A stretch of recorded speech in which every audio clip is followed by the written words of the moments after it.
how does a brand navigate when there are 40, 50, 60 cooks in the kitchen, which then almost inevitably leads to no action? How do you actually get to action, or is no action? How do you think about that? Yeah, that's the billion-dollar question, quite frankly, in terms of not only how we impact change in our communities, but also in our corporations. And you're right. I mean, I'm one cog in a very big machine. You know, think about the spirits industry in the United States. We're about 4% African American. Think about how much spirits or alcohol is consumed by African Americans, right? And so that's just the business side. Look at our communities where we profit, right, from consumer groups, but also I'm a father, right? I'm raising 3 little Black kids. I'm married to a Black wife. And so I think for us, it touches on so many things, and none of us had a pandemic brief. And quite frankly, most brands, unless you're maybe Ben and Jerry's, had a social justice brief. And so we're all learning, like by ear, how to use our advantages and whatever privileges we have to bring to bear for this important issue. So what role does a nice handcrafted tequila company have in social justice? I'd say if you asked me 3 months ago, I'd say maybe none, to be quite frank. I'd say now with our new, I think, awareness of what role we actually have to play in enacting justice, I think it really is about holding ourselves to our truest and most honest values. If you look at all of our corporate statements and our missions, et cetera, all we talk about is our purpose, being bigger than products, being bigger than profit. And now we actually have an opportunity to bring that to bear. And so we absolutely have to do that in our own backyards with how we hire, how we retain talent, how we nurture the African-American community, but also people of color, but also how we act, where we invest our money, our time, our effort. So it's very much a big opportunity for us to move beyond being a brand, but be really more human, being more kind, being more brave, and being more bold. Adrian, on that more human part, I've been spending an enormous amount of time with a lot of different people one-on-one over this, between COVID and Black Lives Matter and things of that nature. One of the things that I think is just completely unspoken to, and maybe you can shed some incredible light on this. I've just been, it's something I've always kind of been aware of just with my social circles, but actually being a Black man in a power position now, speak to me about the enormous subconscious and maybe conscious pressure you feel of finding the right balance. I'm sure, you've lived your whole life where you've known that your words, because you're Black in this environment, is going to be different. It just is. And so here, as one friend said to me, he's like, Gary, my biggest problem right now is I want to go 150 miles an hour. And I know if I go 60 miles an hour, everybody on my team is going to think that I'm going 150 miles an hour, right? Like, I don't want to come across, quote unquote, I don't want to come across as the angry. And when he said this, it broke my soul because it was a one-on-one talk. He said, I don't want to seem opportunistic. And I stopped him. I was like, my man, you're not being opportunistic. Unfortunately, for the way the structure is, and it's the same way for, Jewish Europeans, because that's the DNA there, and you can go around the world. Here, that's the case for Black Americans. Like, this is an important moment to move the ball as far down the field as humanly possible. It's a really tough question, but do you feel that feeling where you literally, unfortunately, something I don't feel, I go full throttle, what I believe. Do you feel like you have to control it to get it to move, otherwise it tilts? Yeah, I'd say the guard dog protecting racism in America specifically isn't racist people, it's realistic people. You're too nice, you're too conservative, you're too politically correct to actually attack white supremacy. And so as a Black male in corporate environments and in America, most of us, my father, my grandfather, we succeeded and we protest by being successful, right? So it was assimilation, which meant be more white. It was exceptionalism, be more worthy, and it was compliance, which meant be quiet. And I think we built careers out of that in mostly white, male dominated organizations. And I think part of the challenge is this is very real, right? I think we're talking within the context of marketing, but these are real lives, real Black bodies, and real futures. So I think about, go ahead. Go ahead. Oh, yeah, think about Tatiana Jefferson. She was shot in a home that was miles away from where I grew up, a block away from the church my dad works at right now. Ahmaud Arbery was gunned down 10 minutes from where my little brother went to training for military. I'm 3 times more likely to be killed by cops. My wife is 4 times more likely to die because of complications from childbirth. My little cute daughter, Chloe, is 4 times more likely to be suspended. And my son is, 6 times more likely to be locked up. Not because they're uneducated, poor, or anything. It's because they're Black. And so that's a very real reality. And so when we bring that to corporate organizations, I think the conflict is this. You don't become a CEO, CMO, or C-suite by rocking the boat, right? You're realistic, you're predictable, you're in a pocket, you're in a box. You follow the plan. You follow the plan for shareholders, consumers, employees, right? The reality is the systems that allow discrimination or inequality, maybe not to flourish, but to at least remain, I think, unconfronted. Those same systems and mindsets are incapable of attacking it head on. And I think we've got to start having those conversations. What's funny? And everybody can have them. I had a friend who, wonderful person, and said, I don't believe in the assimilation conversation. I'm like, have you ever gone into a heavy Black owned business? Have you gone to a cool business in music and sports that is owned and run by a Black person and is predominantly Black and paid attention to how the white person is dressed and acting? Of course it's real. Of course it's real. It's just the nature of human behavior. Yeah. I had a chance to talk to this was 4 years ago. I went to a conference and I met a young man. He was the godson of David Duke, who, Grand Wizard of the KKK, white nationalist, et cetera. And he spent most of his teenage and young adult life recruiting for white nationalist organizations. And he shared with us the 2 indicators that someone would be open to either maybe holding a Confederate flag or putting a KKK hood on, but he could change their vote and change their mind by 2 things. The first one was, do you mostly prefer to only be around white people that look like you? A little thing like that. And 2, if I share racist or stereotypical jokes, memes, or stats, all Black people are lazy, etc., do you correct me? And he knew if he did those 2 things, that you would be at least engaged enough where he could have a conversation. Open. Yeah, you're open, right? And so I think so many of us, and Martin Luther King Jr., I think towards the end of his life, I think this is what he lamented, is that, the biggest barrier to change was like the white moderate, right? It's this population of the middle of the country. You don't want to offend someone. And so, because our goal wasn't equality, our goal was just decency. Like, let's be less bad to Black people. And as corporations and brands, we can't do that any longer. Like Chris Rock said, just matter. We're not even asking to accept, just fucking matter. Yeah. Shane? Adrian, you are active in Sports Outreach Institute, and you're a caring father. What role do sports play in social justice here? And maybe not at the professional level, but at the grassroots level.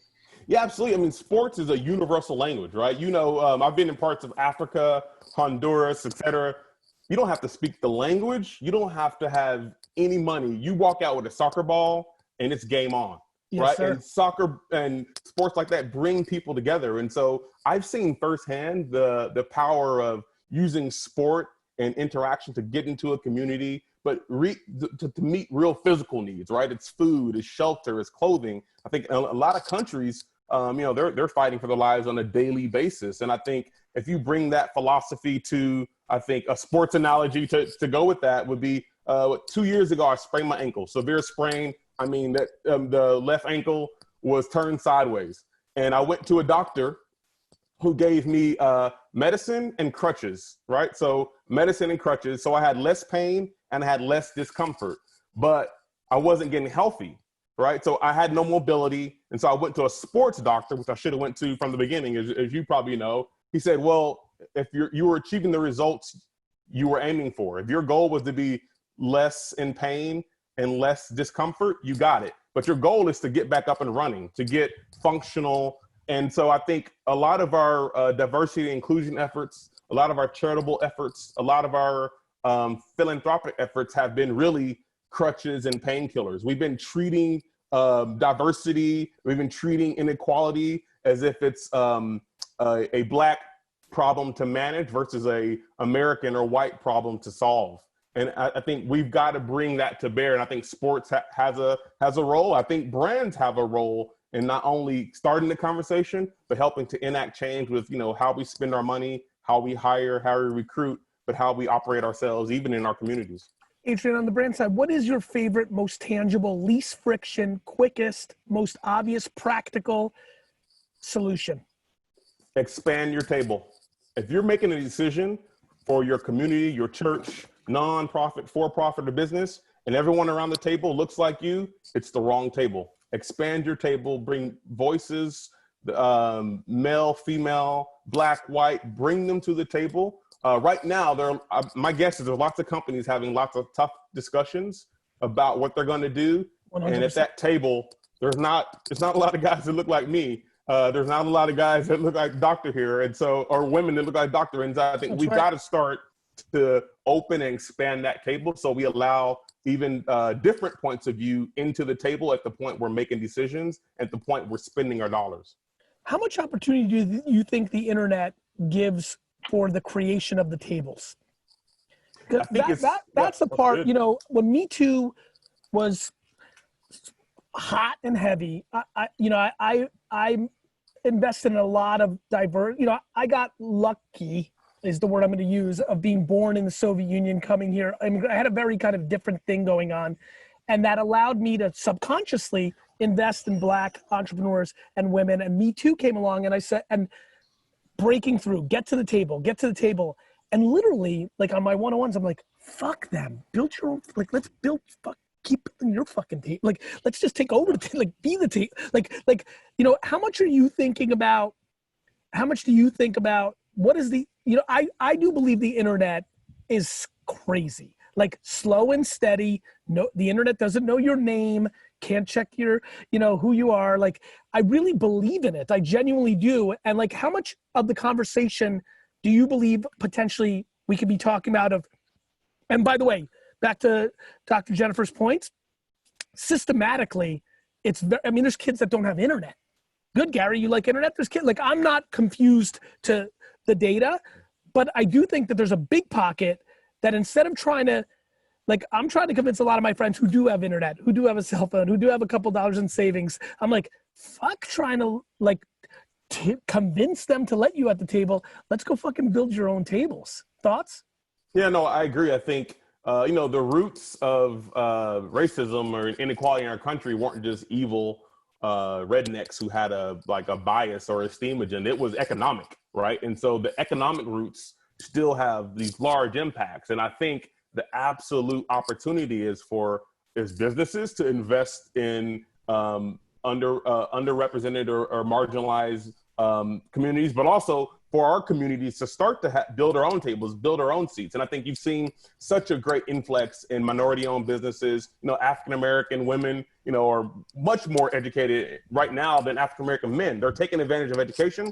They're also starting businesses and startups, et cetera. While I think the challenge is this, though, because we don't have the same access to capital, et cetera, it's still, you know, you still got to work.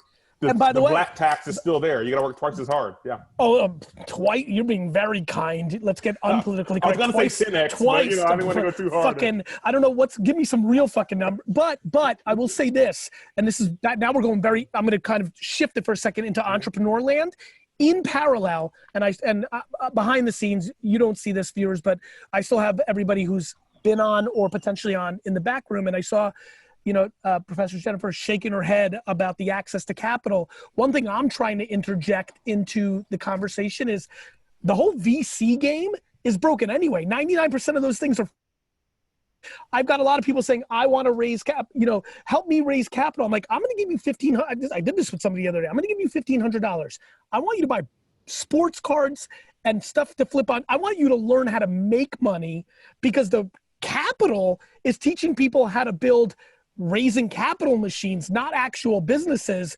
And so I'm seeing, you know, and I'm very kind of practical too. Like, I'm like, man, this is big stuff. Like, all of us are crippled by the enormity of it. Let's not get it confused. I'm like, I'm not going to convince Silicon Valley overnight. You know what's about to happen. We all know what's about to happen. They're going to invest a little bit more right now to point to it. But we're talking about systematic stuff. I think if we can change the conversation systematically to learn how to make money by buying something and selling something, starting with $100, all of a sudden the whole thing could get interesting. And so it's really funny. This is a matrix conversation because you need like 47 fronts to be talked about. And I think one of the most powerful one is, no question, more capital needs to be brought in because there's so much opportunity. You know, I'm colorblind when it comes to business. Like, you know, when Baldwin Cunningham came to me, he's a nice, pretty black boy, but I was like, no, he's going to fucking win. I didn't give a shit about, you know, and to me, I think we need more of that. But on the flip side, we also have to talk more about, let's not think that raising capital is this great thing. Let's learn how to make money instead of raising it, which becomes very practical on an internet-based world that might lead to some opportunities. So it's a double front of that I think could lead to a really good. It's kind of like your world of on-premise and off-premise. I've always felt people in the liquor business either care too much about the restaurants or too much about the stores. And it's always a balanced attack where you actually build a massive brand. Yeah, I think you're right. And one thing, I've been in microloan organizations, right, where like literally $1,000 changes someone's life, and correct, from Harlem to Dallas, et cetera. And I think we focus so much of that on though poverty alleviation. So we're trying to make it less bad for people. I think now it shifts to how do we create prosperity. So it's like, how do they build businesses that their kids can inherit? So not only feeding them week to week, but actually like building prosperity and ownership, et cetera. So I absolutely think, absolutely. And to me, and maybe because Shane's here, but like, it's been music and sport that has helped so much create that structure. And I'm trying to think of a systematic, you know, like back to Shane's point. I mean, like, you know, back to privilege, like, you know, and Shane touched on it. And I, you know, like I'm watching, there we go. Oh, my back? Nice. And Shane touched on it. Like, the privilege of being 6'8" is real. And so what I'm trying to figure out is how to make everybody have some level of privilege. And the thing that I think most gives that a chance is the internet itself. Yeah, I agree. I think the internet allowed scale, like social networking did, to technology. I absolutely agree. And we all have a privilege, right? I think we all have a power, and don't be ashamed or guilty of it. Use the heck out of it to help someone else. I think so much of our efforts have been so profit-based that we've missed opportunities. And I think a lot of our focus as a brand is on like, how do we give back? You know, our founder had a saying, success unshared is failure, right? Like, so we're successful here, but how successful can you be if you're not helping someone else out? And it really just goes back to empathy, awareness, but also acting. Gratitude. Yeah. It's the basics. 100%. I appreciate you, my friend. Thank you so much for joining us, really. Thanks for having me. Thanks, Shane.